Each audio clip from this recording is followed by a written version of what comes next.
Hi, my beauties.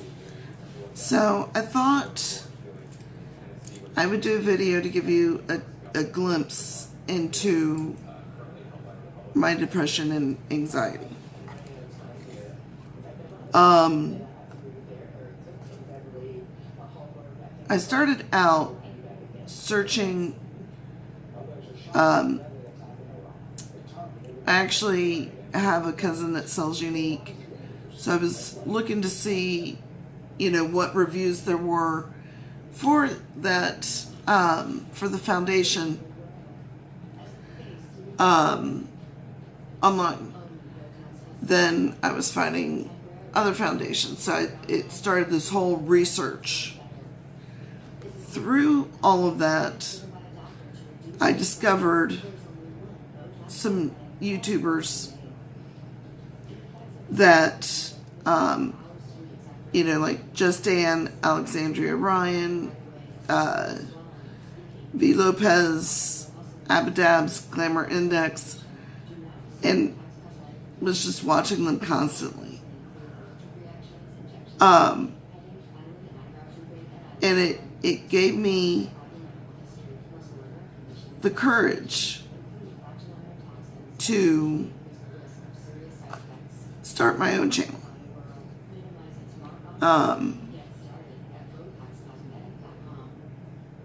It really kind of brought me out of things, because for like a year or two, I was just in my room constantly, because I have a saying, nothing bad can happen in my room. So I would just stay in there, come out to eat, maybe watch a show or something with my husband, but for the most part, I just stayed in my room. I still kind of flip out, if somebody knocks on the door and I'm, not expecting anyone.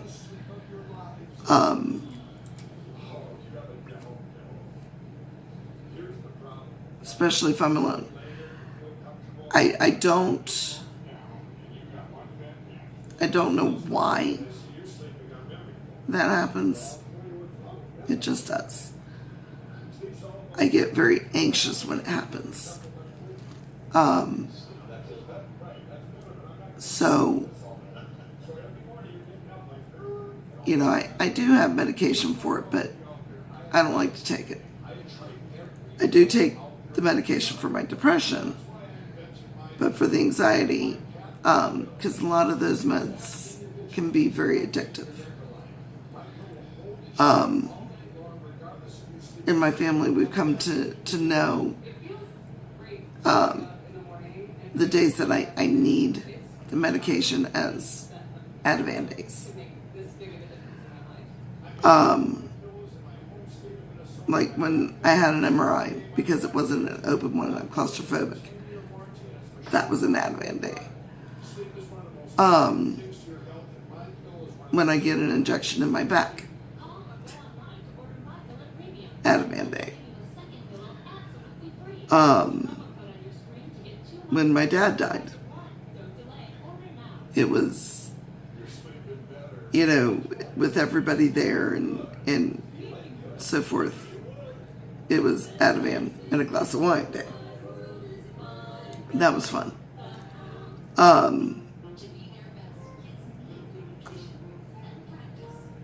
It's very random with my anxiety. I can go to a store, be fine, then go again, and suddenly I'm flipping out. I'm just, I feel like, it's that fight or flight feeling. And I just get this feeling that, I've got to get out of here. I've got to go. Just run.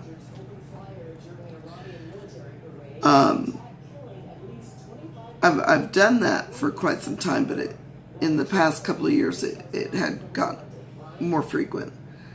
Because when we lived in Florida, my husband and I, we both worked for Disney.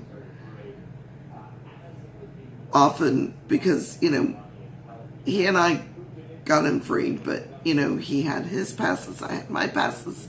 So often we would take the kids and just go for a few hours. And sometimes it would just be so bad, gotta go. My daughter's graduation. She was, the tail end of everybody because of the name. And I kept fighting it and fighting it, because I completely forgot to take anything. And I should have, for an important event. And I'm proud of myself because I didn't leave. I stuck through it. Because couldn't miss my baby girl's graduation.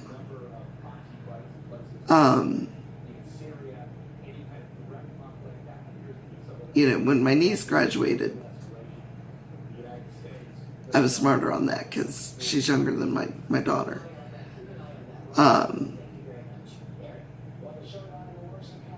But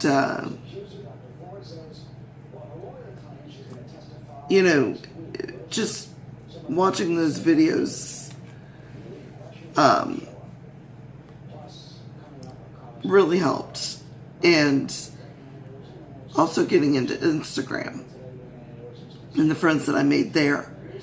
They're so supportive. They're encouraging. They're the ones that have encouraged me to do more bold looks.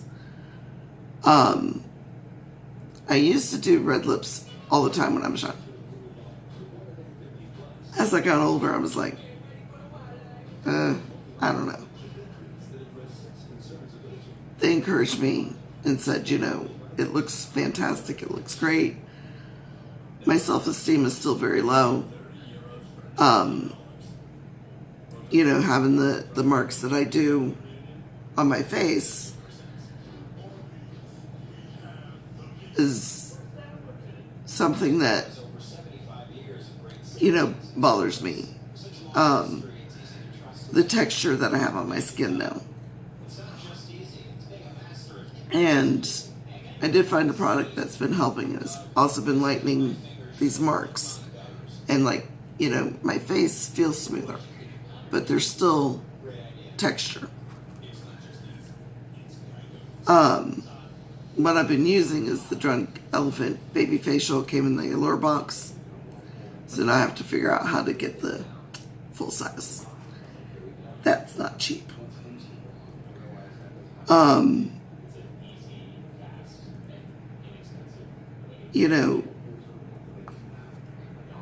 Since I started this channel, my husband has told me, he's like, you are getting up and out of the room every day. Most days, you're putting on makeup, you're doing your hair, been doing my nails, and just being more active in an interest instead of just sitting and zoning, playing on my phone, watching TV, that kind of thing. I get excited to do videos and everything. I don't have a lot of subscribers at the moment, but the ones that I do have, you guys are great. You're encouraging. The comments you leave are very encouraging. Like more of you to comment, but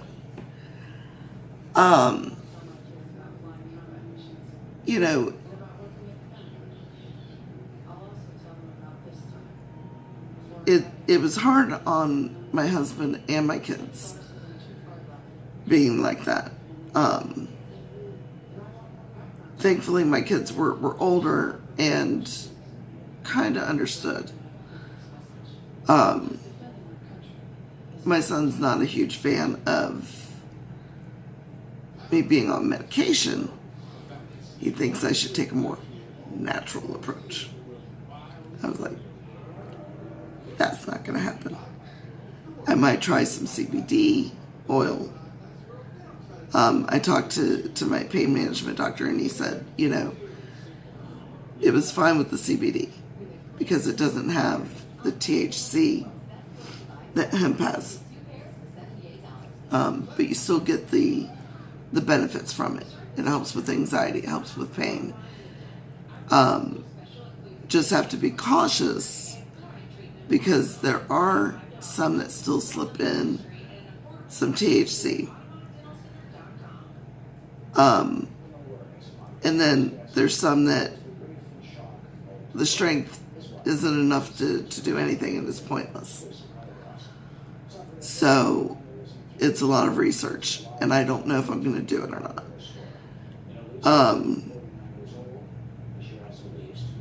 I do know some people that have taken it and swear by it.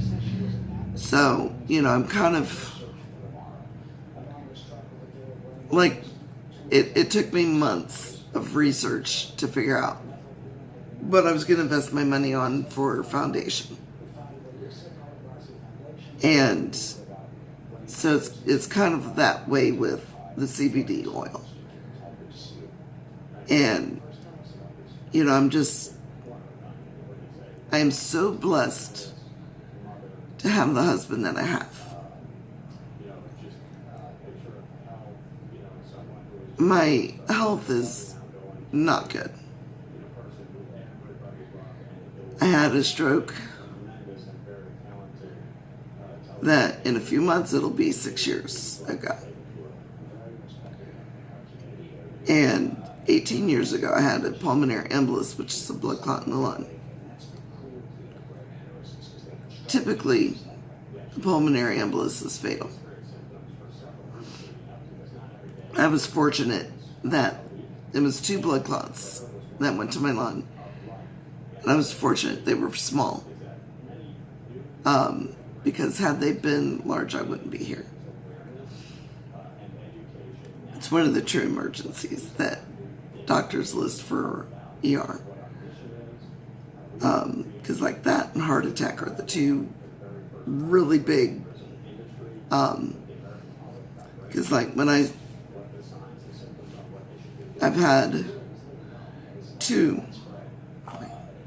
because I had the initial, which popped the pulmonary embolism. Okay, I've had a total of 3 DVTs, which is deep vein thrombosis. And that's generally what causes pulmonary embolism. So I had the one 18 years ago that initially started it, and then 2 or 3 years ago, I had another one because the first one was injury related because I fell at work, busted my knee up. Then the second one, I tripped over my dog Marley. We had just gotten him. And I joke because it was right after we had him neutered. And prior to him going to the vet and getting neutered, I used to sing him a little song, which was, mind you, tone deaf, but it was, bye bye balls, Marley, bye bye balls, something like that. I don't know. It was bye bye balls. And so I joked that, he got his revenge and tripped me, and again, I ended up with a DVT. Then this past April, I had one that was from my knee to my ankle.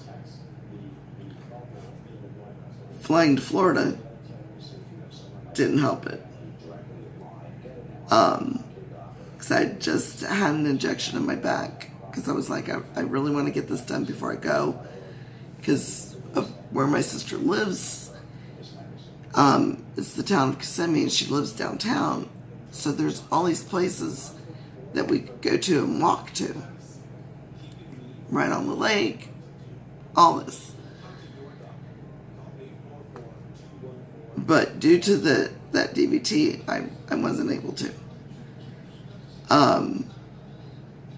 You know, I was progressively getting worse, and I could see it, I could feel it. When we got back, I went to my doctor, and I'm like, you know, I think I need a water pill because, you know, I'm swelling, and I can't get the swelling down.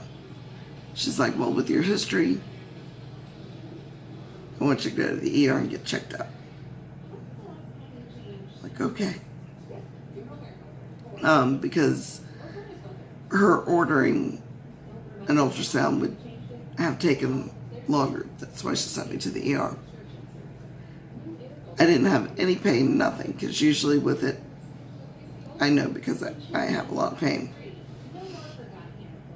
And they did the ultrasound, and I'm laying there playing on my phone, and the doctor comes in and says, putting you on Eliquis. I was like, what? I said, it really is a DVT. And he was like, you know, from the knee to the ankle, it was a bad one. I was astounded because I, you know, didn't react the way that I normally did. They suspect that I had it before I went to Florida. You know, so I have that problem too. And right now my doctor is running tests to see if it's a hereditary thing, if I got to go back on the Eliquis, because I kind of took myself off of it so that they did an SI joint injection in my back, which, no surprise, it didn't work. Then the next step for my back is we're going to try a spinal cord stimulator. And that's where they do a temporary one where they thread in the leads through an epidural in the back. And then the battery pack just gets taped to you. You do that for like 3 days or so and see if you do have benefit from pain. And if you do, they remove that, and then this is an actual surgery because they cut in and they put the leads in specific spots on the spine, and then the battery pack gets placed under the skin, kind of like how they do a pacemaker.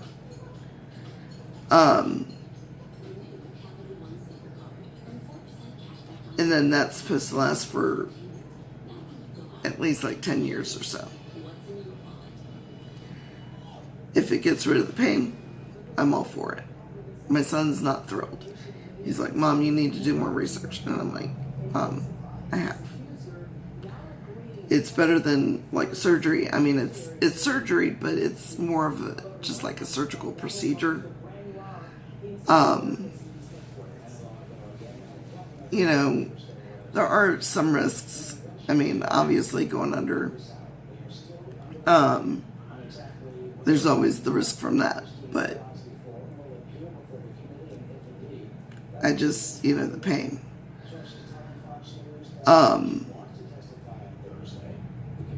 We're testing me for lupus because of the discoloration and other symptoms that I'm having. So we're running blood work to see if by chance, you know, there's anything, and then they'll go further, because there's no definitive test. It's just kind of certain tests that they know ones that have had it do.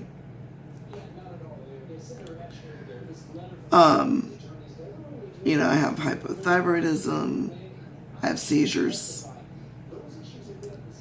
I have a hole in my heart, I have what they call right bundle branch block, which is the electric currents that run through your heart. You have a right bundle branch and you have a left bundle branch, and they kind of come together, meet, and all that. And they're supposed to be in sync with each other. Well, the right bundle branch block causes the right side to not fire at the same time as the left. And it just, it's not anything serious. It's not like I need to have surgery on my heart. Same thing with the hole.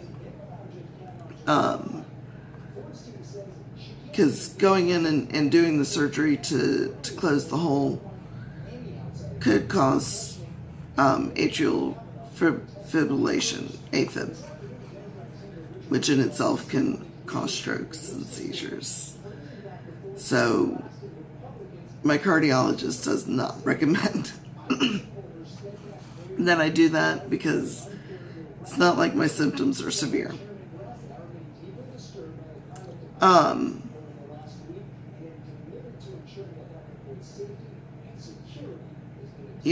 And a lot of what I have is bad, but it's all what they call invisible illness. So often I get told, you don't know what it's like to be in pain all day. Kind of do. I have medication for that too. Right now they have me on because I have fibromyalgia too. I'm on Lyrica and Flexerol and Tramadol. I avoid taking the Tramadol at all costs.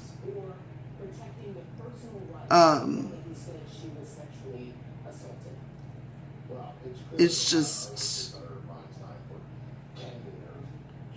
I don't like taking meds to begin with, which was proven with my lab work and my thyroid, because the normal range is like 0.4 to roughly about 5. Mine is at 208. No, that's not 20.8. That is 208. That's how out of whack my thyroid is at the moment. So that's creating problems. I also have a hiatal hernia, and I have reflux from it, and because of not taking medication for it, the ENT, ear, nose, throat doctor believes that the acid was coming up because where your voice box sits is right where the esophagus kind of starts. And so my vocal cords are swollen, and he thinks it's just irritation from the acid. So I'm on medication for that. And he said, the feeling like food getting stuck and so forth, he believes is from the acid kind of pushing back up through the esophagus, spilling over and going down the trachea. Like, yay. So I do have a lot of things going on, and I do understand, and I don't assume anything. Because I know, like, sometimes when my husband and I go to a store, I have to get one of the carts because of my back. My knee, I have arthritis in as well, but it flares up from time to time, but it's not real bad. But my back, with the, I have arthritis in my back, I have bulging disc, I have a bone spur, and there's also something else. I'm trying to remember. I don't know.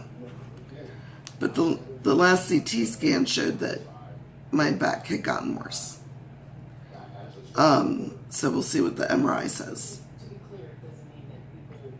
But I'll get one of the cards, and I just feel like people see me in it and think, oh, well, she's just fat and lazy. And that's the problem with invisible illnesses. You know, that, because like my mom, she had lung cancer, had surgery, and they took a wedge out, and then had cancer again, which they did targeted radiation therapy, and that seems to have worked. She gets the results from, she had to do 2 PET scans in one day. She gets those, I think, Monday. So we'll see what's up with that. But, you know, she has a handicap placard. I keep putting off going to the DMV to get mine.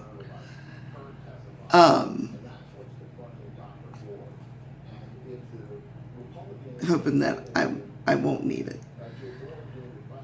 But my mom, you know, when she does park in a handicap, they're like, you know, oh, well, da-da-da-da-da, you know. And it's like, you know, you can't judge. You never know what someone's story is. There are so many diseases and illnesses and so forth that don't present outwardly. It's all internal. And you just don't know if someone is suffering from that. You know, so instead of passing judgment, try saying, you know, hey, can I help you? Or, you know, like with me, I don't care if people ask me questions. I'd much rather somebody ask me a question and I answer it than to assume incorrectly. So,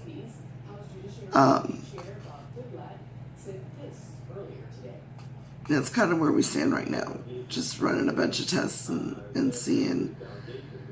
And, you know, I'm going through the paces so that I can do the spinal cord stimulator. And with any luck, with fingers crossed, toes crossed, eyes crossed, and prayers, that will work. That's what I'm hoping for. But,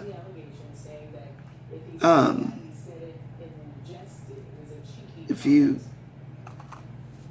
liked any of what I discussed, ring the bell, smash the thumbs up, leave me a comment, tell your friends to subscribe. Trying to hit the next level at 300 and I'm stuck. And I'm also thinking, if you ask me questions in the comments, I'll answer them. We'll do a little Q&A. I might even go live and answer them. I don't know. But we'll see. So until then, goodbye, my beauties.